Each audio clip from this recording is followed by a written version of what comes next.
Good morning. My name is Nancy Marguerite Anderson, and this is my book, The York Factory Express, Fort Vancouver to Hudson Bay, 1826 to 1849. This book tells the stories of the York Factory Express and also of the Saskatchewan brigades that traveled to York Factory on Hudson Bay every year. For the expressmen who left their headquarters at the mouth of the Columbia River in March, it was an amazing 7-month-long journey to Hudson Bay and return. The stories of the annual York Factory Express are told in the words of the Hudson's Bay Company gentlemen, the educated, usually Scottish traders and clerks who wrote the journals. However, the men who made the express journey possible are the invisible, unnamed French Canadians and their Métis descendants who powered the boats across the continent every year. The gentlemen were the passengers.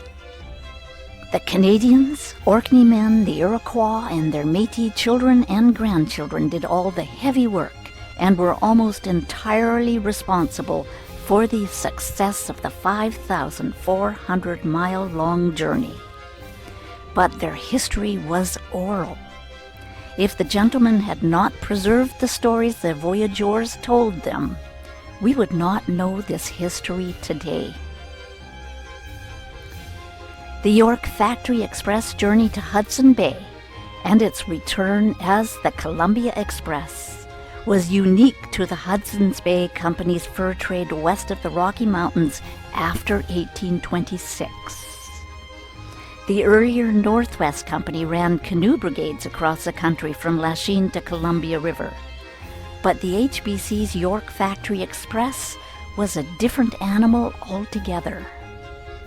The Northwest Company's brigades carried heavy loads of furs or goods. The Express carried papers and passengers out of the territory, and papers and passengers in. Very little more. The 30 or so men who traveled out in the York Factory Express began their journey at Fort Vancouver, the HBC's Columbia River headquarters 100 miles east of the rugged points of land where the Columbia River rumbled into the Pacific Ocean. The expressmen paddled their clinker-built boats up the rock and rapids-filled Columbia to the base of the Rocky Mountains at Boat Encampment, 1,000 miles east and north of Fort Vancouver. The men literally pushed their boats upriver, for their camp at Boat Encampment was more than 1,500 feet above sea level. They then climbed over the Rocky Mountains on foot. At Jasper's House, on the east side of the Rockies, they were 3,000 feet above sea level. Their river route eastward would return them to salt water once more at York Factory on the shores of Hudson Bay. It was an amazing climb and an amazing descent, and they would do another climb and descent on their journey home. But the York Factory Express was more complicated than a difficult climb over the Rocky Mountains followed by an easy drift down the Athabasca and North Saskatchewan rivers. It was also a carefully timed journey, as the gentlemen were to attend the annual meeting at Red River or Norway House, where they delivered their district accounts to the Governor and Council of the Hudson's Bay Company. They left Fort Vancouver in time to cross Athabasca Pass in the early spring, while the snow underfoot was solid and the weather generally good. They reached the Athabasca River when its ice was mostly melted. At the point where the Athabasca drifted as far south as it would go, they abandoned their canoes and boats and crossed the land portage to Edmonton House on the North Saskatchewan River. More transformations occurred as they reached Edmonton House. At that prairie headquarters, the fast-traveling, lightly laden express party joined the Saskatchewan District's slow-moving brigades that lumbered down the North Saskatchewan River passing through rolling grasslands. The express party had feasted on sea biscuits, potatoes, and salmon west of the Rockies. Now they gorged on pemmican, bison steaks, and whitefish on the east side of the mountains. On the prairies they hunted buffalo, moose deer, and bear, and sometimes those creatures hunted them. They gave aid to tattered remnants of Indian bands who had battled their enemies and lost. At times they met the victor of those endless native wars. As time passed, they met the missionaries who established missions among the First Nations along the Saskatchewan River and at Norway House. On their return to the west side of the Rocky Mountains, they ran into the Americans who flooded west over the Oregon Trail to claim lands in the territory the fur traders had opened up. Changes happened everywhere over these years, but for the Canadian voyageurs and their Métis descendants, life remained much the same as it had been for their 17th century French ancestors who had come to Quebec with Samuel de Champlain. These Canadians had a long history of settlement in Quebec, and many had long histories of service in the fur trade of the Hudson's Bay Company and its predecessor, the Northwest Company.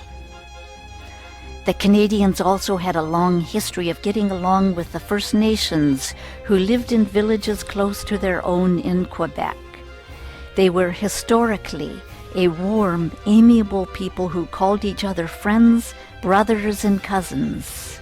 They got along with everyone they respected and quietly resisted those who offended or mistreated them. The Canadians brought their French language into the fur trade, and all who worked with them had to speak their language. They brought their beloved birch bark canoes to the fur trade as well, but traditions changed, and over the years they gave up their canoes for the more practical wooden boats built by the Orkney men. The Canadians were adaptable people, always willing to adjust their traditions when it suited them. They sang their traditional songs from France and Quebec and changed them. They celebrated variations of their Catholic-based ceremonies mixed with the tradition of their native or Métis wives or mothers. When a companion died, as sometimes happened, they mourned his death with a song they called a complaint. In their world, they were all friends and companions, and they understood and supported each other. Those who were chosen for the Express were strong young men whose overabundance of testosterone was the engine that powered their boats. They brought many and varied skills to the trade. Their long-time familiarity with boats, canoes, and water travel gave them the ability to quickly repair the damaged boats and canoes. They taught newcomers to the trade how to paddle the canoe and carry the loads over the portages, with the tump line perfectly adjusted to take the weight. These young men were proud of their vocation. Before they arrived at each post, they paused to wash their faces and don fresh shirts and ribbons so they could paddle around the final corner in the river as energetically as if they had just started the voyage. This was their life, and they were happy in it. Like all young men, they partied hard and they drank the regals given to them by the gentlemen with gusto. They consumed enormous amounts of meat when it was available, but starved if it was not. They scorned sleep and paddled long hours every day when the going was good and the river safe. They took many risks, knowing that they might not survive them. But they also listened to their respected guide, following his instructions through dangerous passages and surviving. They teased each other out of bad moods and made jokes of the unbelievable difficulties they endured. In this way, they accomplished the impossible, and they were always careful to make the impossible appear to be only a few days' casual journey. This book tells the stories of the York Factory Express and of the men who traveled in it. Thank you.